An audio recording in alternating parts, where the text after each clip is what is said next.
Students of the year, वैसे ही टिक मारते जाओ, रैंक मिलता जाएगा। इसमें प्रोबेबिलिटी बहुत कम होता है कि सही होगा, इसी वजह से बहुत बच्चे इसमें ही लटक जाते हैं। तो बस यही रीजन है फेल होने का।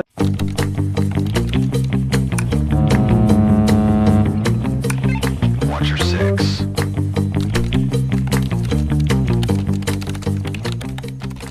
अली और आप सभी का स्वागत है मेरे YouTube channel sell with Ali पे। तो IMU CET 2024 में बचे हैं सिर्फ 2 दिन और बहुत सारे बच्चे अपियर होने जा रहे हैं। लगभग 70,000 से ऊपर बच्चे अपियर होंगे, क्योंकि हमको पता चला है 72,000 रोल नंबर भी मिला है। मतलब कि अप्रोक्सीमेटली 72,000 बच्चे अपियर होंगे, जिसमें से रैंक मिलेगा 12 से 15,000, ज़्यादा से ज़्यादा जाएगा तो 15,000 बच्चों तक को रैंक मिलेगा, लेकिन बाकी सारे बच्चे फेल हो जाएंगे। अब 72,000 बच्चों में से लगभग 50 बच्चे, 55,000 बच्चे ही सीरियस बच्चे होंगे, कुछ तो देने भी नहीं जाएंगे। तो बहुत सारे बच्चे उसमें फेल होते हैं, लेकिन इस फेल होने का रीजन क्या होता है? लास्ट ईयर भी लगभग 40 से 45,000 बच्चे दिए थे, जिसमें से लगभग 40,000 बच्चे, 30,000 बच्चे फेल हो गए थे। इसका रीजन क्या रहता है? बच्चे फेल क्यों होते हैं जबकि मार्क्स इतना कम पे ही रैंक मिल जाता है, फिर भी बच्चे फेल क्यों होते हैं? तो फेल होने का सबसे बड़ा रीजन है एक तो नेगेटिव मार्किंग। नेगेटिव मार्किंग होता है जिसकी वजह से कुछ लोग होते हैं कि ज़्यादा ओवर स्मार्ट होते हैं। वो सोचते हैं कि चलो जय माता दी करके टिक मार देते हैं। जैसे मूवी देखे होंगे आप लोग, स्टूडेंट्स ऑफ द ईयर, वैसे ही टिक मारते जाओ, रैंक मिलता जाएगा। सो ऐसे ही करके बहुत बच्चे जाते हैं, लेकिन जिसके नसीब में लिखा होता है बस उसका ही सही होता है। बाकी तो मोस्टली इसमें प्रोबेबिलिटी बहुत कम होता है कि सही होगा, इसी वजह से बहुत बच्चे इसमें ही लटक जाते हैं। कुछ बच्चों के फेल होने का रीजन होता है उनका सेल्फ कॉन्फिडेंस, कि अरे हम तो सब कुछ पढ़ लिए हैं, ये भी पढ़ लिए हैं, वो भी पढ़ लिए हैं, ये भी कर लेंगे, वो भी कर लेंगे, और उस कॉन्फिडेंस में जाके वो पूरा 200 क्वेश्चन करके आते हैं, जिसकी वजह से उसमें वो फेल होते हैं। एक सबसे बड़ा रीजन है नो कॉन्फिडेंस, और ये सबसे बड़ा ही रीजन है, क्योंकि मोस्टली बच्चे इसी वजह से फेल होते हैं।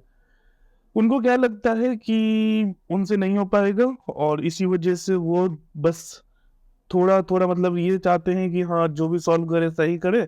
इसी वजह से क्वेश्चन में टाइम लेते जाते हैं, और वो 3 घंटे में 70-80 क्वेश्चन कर पाते हैं, जिसकी वजह से वो फेल हो जाते हैं। और सबसे ज्यादा बच्चे फेल होते हैं गलत इन्फॉर्मेशन की वजह से। उनको क्या लगता है कि 60 मार्क्स पे, 70 मार्क्स पे, 80 मार्क्स पे उनको तो रैंक मिल जाएगा, तो इसी वजह से वो टारगेट ही कम कर लेके जाते हैं। और कुछ बच्चे तो ऐसे होते हैं जो टारगेट लेके जाते हैं कि हम तो 10,000 रैंक लेके आएंगे, मेरे पास स्पॉन्सरशिप है, हम 10,000 रैंक लेके आएंगे, बाकी तो हो ही जाएगा। तो ये सब चीजें करने के बाद तो गारंटी ये फेल होता है। क्यों? क्योंकि आप टारगेट ही लेके जा रहे हो इतने कम का, 70-80 मार्क्स से टारगेट लेके जा रहे हो, उसमें आप 70-80 मार्क्स सॉल्व करोगे। अब ये भी तो कंफर्म नहीं है कि सबका सब सही होगा, उसमें कुछ गलत भी होंगे, फिर नेगेटिव मार्क भी होंगे, और इसी वजह से मोस्टली लोग लटक जाते हैं और उनका कैरियर पानी में चला जाता है छपाक। तो बस यही रीजन है फेल होने का। लेकिन एक चीज है, जब भी आप IMU CET के लिए जाएं, एग्जाम देने जाए, तो उसमें एक चीज हमेशा याद रखें, टारगेट ज्यादा का लेके जाना है। टारगेट ज्यादा कैसे करना है? अगर आप पहले ही से डिटरमाइंड होके जाएंगे कि हाँ आपको कर लेना है, तो एक एग्जाम में मेंटेलिटी होता है कि जब आपका माइंड फ्रेश होता है, जब आप ज्यादा का टारगेट लेके जाते हो, तो आपका स्पीड भी बढ़ता है और आपका दिमाग भी काम करता है। लेकिन अगर आप अंडर कॉन्फिडेंट रहते हो, आप पहले ही से होप लूज कर जाते हो, तब आपका कुछ नहीं हो सकता एग्जाम में। इसी वजह से मोस्टली बच्चे फेल होते हैं। तो ये चीज आपको ध्यान रखना है कि पहले ही टारगेट 100 से नीचे का नहीं रखना। अब कुछ लोग तो एकदम मतलब खतरनाक खतरनाक क्वेश्चन भी पूछते हैं कि अगर हम 70 मार्क्स ले आएंगे तो हमको क्या रैंक मिलेगा, अगर मैंने 100 मार्क्स ले आए तो मुझे क्या रैंक मिलेगा, अंडर 1000 रैंक कितने पे मिल जाएगा। तो ये सब चीजें हम लोग कैसे बता सकते? कोई भी कैसे बता सकता है?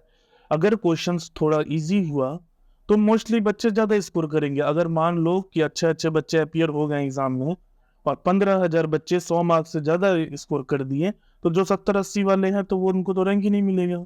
और ये भी चांसेस है कि अगर क्वेश्चन बहुत ज्यादा टफ आ गया और कोई 50-60 मार्क्स से ऊपर ला ही नहीं पाया, तो कोई 70 मार्क्स ले आया, तो उसको टॉप रैंकर हो जाएगा, वो IAR 1 हो जाएगा। तो प्रोबेबिलिटी कुछ भी हो सकता है। इसी वजह से आप ये सोच के नहीं जाए कि हाँ हमको तो इतना ही करना है।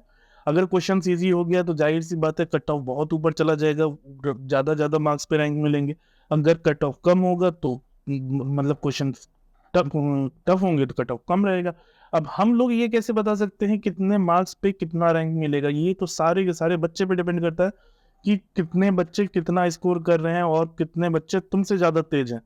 अगर तुम उसमें सबसे होशियार हो तो तुम रैंक 1 हो जाओगे, अगर नहीं हुए, गधे हुए, तो तुम सबसे नीचे चले जाओगे। तो ये सब चीज़ें हैं और आप पहले ही सोच के ना जाए IME CET में कि आपको इतना ही रैंक लाना है। अभी नेक्स्ट वीडियो अभी कल आ जाएगा जिसमें हम ये बताएंगे कि आपको टाइम मैनेजमेंट कैसे करना है। उसके लिए आपको पहले हमारे चैनल को सब्सक्राइब करना होगा। लाइक कीजिए, कमेंट कीजिए। टाटा, बाय बाय, टेक केयर।